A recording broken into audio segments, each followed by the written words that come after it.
HS 1.4. As I mentioned, there's a lot of nerves involved in the swallow reflex, and when things go wrong in these nerves, it will result in a palsy. Palsy is something wrong with the nerves, right? Now, a bulbar palsy is in the medulla, and it's to do with the nerves themselves, the lower motor neurons of these nerves.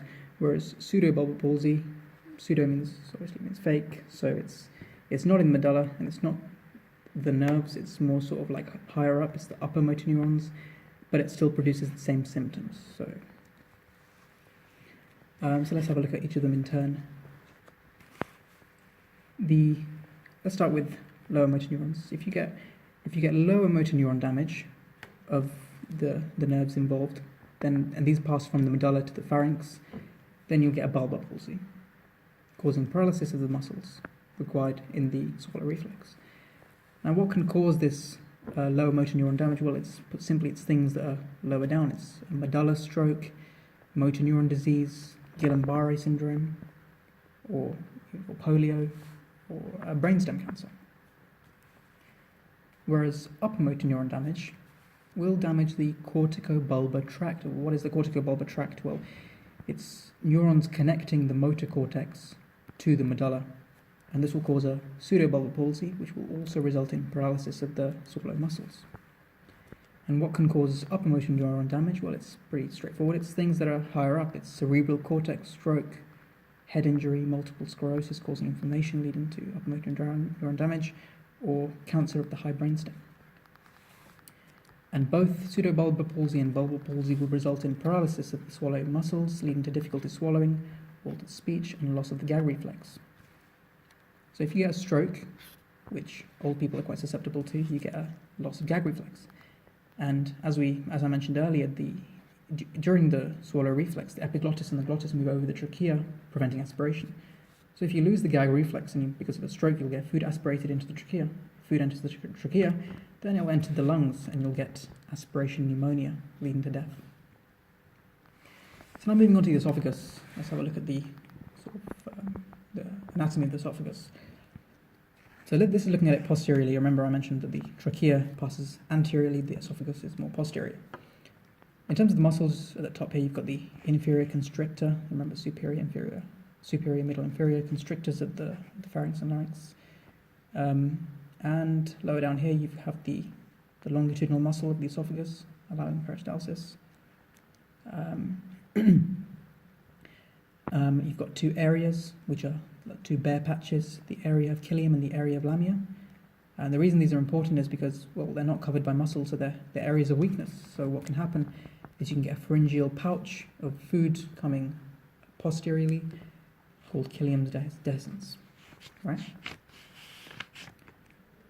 The esophagus has got autonomic nerves. Remember, it's innervated by the vagus nerve. The innermost layer is the mucosa. Then you've got the submucosa, which has a submucosal plexus. Around the submucosal plexus, after that, you have the circular muscle, and then beyond that, you have the outer longitudinal muscle, as shown there. And between these two muscle layers is the myenteric plexus. So let's have a look at what can go wrong in the esophagus. Well, it's to do with the embryology. Essentially, the esophagus, first of all, it starts off with just the esophagus, and so this is posterior, this is anterior. The lung buds out anteriorly, and then it breaks off to form the trachea. So initially it's just the esophagus, the lung buds anteriorly, and then the trachea separates from the esophagus, and it's connected at the top via the larynx, pharynx, and epiglottis. But this can cause, well, not can cause, but it can have some congenital problems to do this.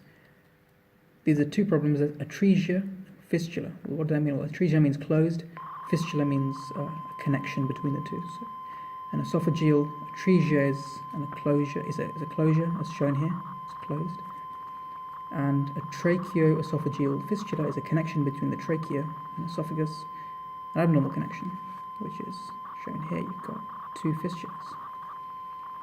And if you've got a connection between the trachea and esophagus, then anything you eat into the esophagus is going to pass into the it might pass into the trachea, into the lungs. So you can check if you've got a tracheoesophageal fistula by drinking contrast, and if it goes into the lungs, then you know you've got a fistula.